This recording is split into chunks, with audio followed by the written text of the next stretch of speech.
Voilà. Osona, miracle en yiddish. Bernard Devers est là, vous m'avez fait peur. Mais vous êtes là, donc merci de me rejoindre sur scène.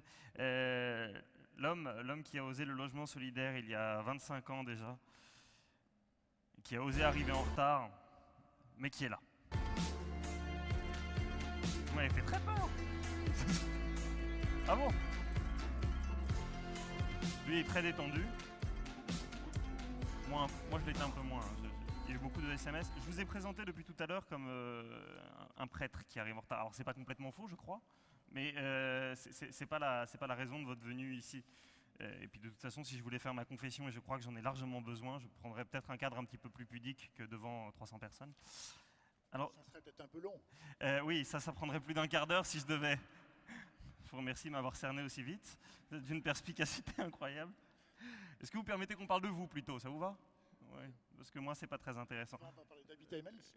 Oui, on va parler d'habitat humanisme. Alors, qu'est-ce qui vous a poussé, justement, puisqu'on est dans les audaces et les histoires personnelles, alors que vous aviez fait des études de droit plus que convenables, assez brillantes, et travaillé 11 ans dans une société de placement immobilier, et que vous auriez pu continuer dans la même veine classique et absolument pas déshonorante, loin s'en faut, mais pourquoi est-ce que vous avez choisi d'emprunter une voie de traverse dans ces questions du logement et de fonder Habitat Humanisme? Quel était votre cri initial? Mon cri, c'est finalement le cri de ces enfants. Vous savez qu'aujourd'hui, il y a un enfant sur 5 en France qui est victime de la pauvreté, donc victime du mal logement. Et ce mot victime, c'est un mot qui est juste. Victime 2 fois, dans un aujourd'hui difficile et un aujourd'hui qui compromet l'avenir. Devant cette situation, ne rien dire alors que l'on sait, je trouve que c'est d'abord manquer de courage. Et donc, ce qui nous réunit quand même aujourd'hui, c'est précisément l'audace. Et l'audace, c'est de dire qu'est-ce que nous pouvons changer. Moi, ça rejoint à la fois mes convictions personnelles, spirituelles. Pour moi, croire, c'est pas simplement penser qu'il y aura un demain qui sera meilleur. Et c'est dans l'aujourd'hui essayer de susciter précisément un espoir, une espérance. Je crois que c'est ce qui a conduit à la création d'Habitat Humanisme. Alors en latin, croire et credere, et le crédit, c'est la même racine, et on sait que le crédit immobilier, c'est souvent compliqué pour un grand nombre de personnes. Quand vous vous êtes lancé en disant « je veux aider à fonder du logement solidaire », est-ce que justement vous avez trouvé des investisseurs à vos côtés, des gens, des investisseurs privés, des fortunes qui vous ont fait confiance et qui vous ont dit « on va vous accompagner » parce qu'a priori, votre business model, pardon d'employer un gros mot, il est un petit peu moins rentable que le fait d'acheter des bails ou des locaux en centre-ville.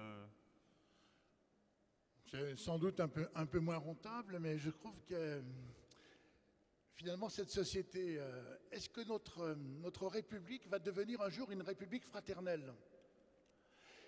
Et que la crise de 2008 qui a surgi, finalement fait saisir qu'il y a une demande extrêmement forte d'une économie qui soit une économie plus solidaire, j'ose le terme, un peu plus fraternelle. Et ce qui apparaissait il y a 25 ans, un peu plus de 25 ans finalement, comme une utopie, mais l'utopie c'est un mot magnifique, c'est un lieu qui n'existe pas. Et s'il n'existe pas, il s'agit de le faire naître. Alors comment passer au fond d'une reconnaissance d'une situation à la fois difficile pour un trop grand nombre de gens et de faire que cette reconnaissance devienne le temps d'une naissance. Et on a trouvé des personnes. Aujourd'hui, c'est 30 000 personnes au sein du mouvement Habitat Humanisme qui ont marqué une vraie fidélité et qui nous accompagnent. Nous sommes des aidants parce que d'abord, nous sommes aidés. Donc finalement, ce n'est pas tant Habitat Humanisme, ce n'est pas Bernard Devers, bien évidemment. C'est ces hommes et ces femmes qui sont souvent dans le silence et qui finalement, avec nous, disent « nous n'accepterons pas, nous n'accepterons plus des situations inacceptables ». Eh bien, ce qui est inacceptable, justement, ça ne doit pas être accepté. Peut-être encore un mot sur la philosophie de l'association, parce que vous parliez d'utopie, vous disiez que c'était un beau mot. En revanche, c'est un livre très moche, le livre de Thomas More, sur cette île où tout le monde est habillé pareil, c'est très triste. Et il y a une phrase que j'ai beaucoup aimée sur votre site, vous dites « L'homogénéité de l'habitat concourt à la rigidité assassine des sociétés occidentales ». Et vous, au contraire, vous ne voulez pas que tout le monde soit logé à la même enseigne, mais au contraire, recréer du vrai lien, de l'intergénérationnel et de l'intersocial. Je ne sais pas si le mot existe, mais c'est un peu l'idée, non? Vous avez de bonnes lectures. Ouais, j'essaye. Alors, ce que nous ne voulons pas, c'est que l'habitat soit un marqueur social. Voilà ce que nous ne voulons pas. Parce que finalement, quand vous dites la première rencontre, comment elle se passe? Très souvent, où est-ce que tu habites, quoi? Et si on habite dans des lieux qui sont ces lieux à partir desquels, finalement, la personne, parfois d'ailleurs, n'ose même pas dire où elle habite. Alors après, vous pensez bien que pour trouver du travail, ça va devenir tout à fait complexe. On a une conviction assez forte au sein de l'habitat humanisme, c'est que la fragilité est un chemin d'humanité. Je vais prendre un exemple, c'est une opération qu'on a réalisée, qui s'est terminée il y a 18 mois maintenant, à côté du parc de la Tête d'Or. Réaliser une opération à la fois de promotion immobilière, ça c'est notre métier, et dans le même temps que cette opération permette à des familles en difficulté de pouvoir cohabiter avec des familles aisées. Là aussi, on a dit pas possible. On a mis d'ailleurs plus de 3 ans parce qu'il y a eu des recours contre le permis, etc. Et puis finalement, qu'est-ce qui s'est passé? L'opération, il a fallu tenir, mais pour obtenir, justement, il faut tenir. Et l'opération s'est réalisée. Aujourd'hui, les craintes se sont dissipées, et non seulement les craintes se sont dissipées, mais finalement, il y a un vrai temps de joie. C'est-à-dire que ce quartier, qui est dit finalement un quartier très, très bourge, etc., qu'il n'y aura pas de possibilité d'accueil pour les autres, eh bien, c'est pas vrai. Il y a une ouverture. Et chaque fois que vous donnez une chance à l'ouverture, eh bien, finalement, vous donnez une chance à l'avenir. On réalise une opération importante, notamment sur la reconversion des sites des prisons avec l'Université catholique. Vous rappelez le mot de Victor Hugo? Fermons les prisons. Fermons une prison, ouvrons des écoles, on fermera des prisons. Et on fermera des prisons.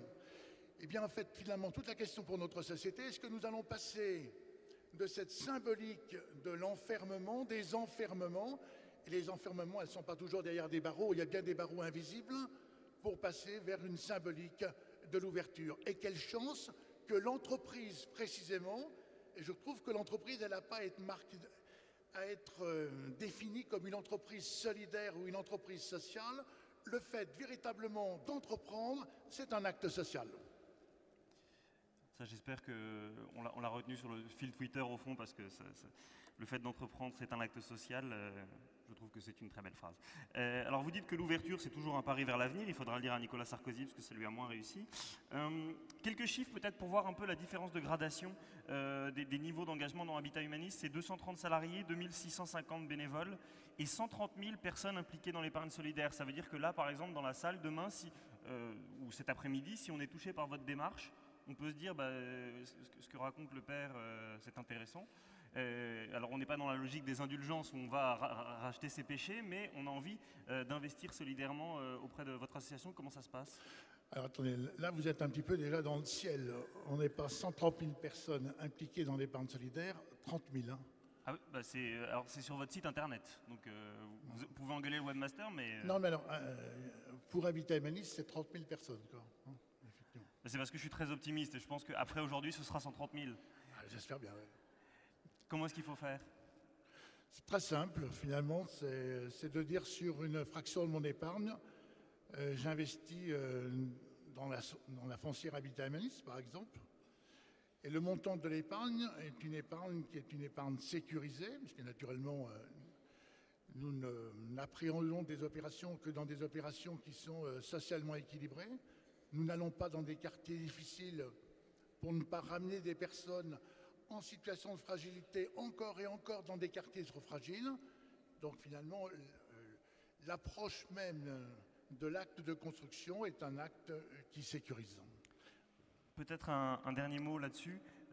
Vous auriez pu vous arrêter à l'association Habitat Humanisme, ce qui est déjà un travail colossal depuis 25 ans, mais vous avez décidé d'aller plus loin en créant en 2009 ou 2011 la fondation Habitat Humanisme, qui a elle encore d'autres projets, notamment pour nos plus aînés, puisque dans le mot initial vous parliez de fraternité.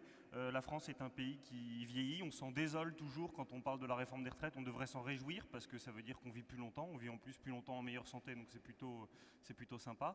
En revanche, pour certaines personnes, la fin de vie c'est plus compliqué, notamment financièrement ou autre, et donc là il y a à nouveau besoin de fraternité, de solidarité. Alors vous avez aujourd'hui 700 000 personnes qui vivent avec l'allocation vieillesse, 650 € mensuels. Et ce pays, effectivement, est un pays qui vieillit. À la fois, vous avez raison de le souligner, il y a une approche positive, mais il y a aussi pour ceux qui sont en situation de grande solitude, confrontés à un manque de ressources et à la dépendance. Ce soir de la vie est un soir bien sombre. Et donc comment tenter en fait d'apporter là aussi un soutien, non pas avec des discours, mais bien à partir d'actes.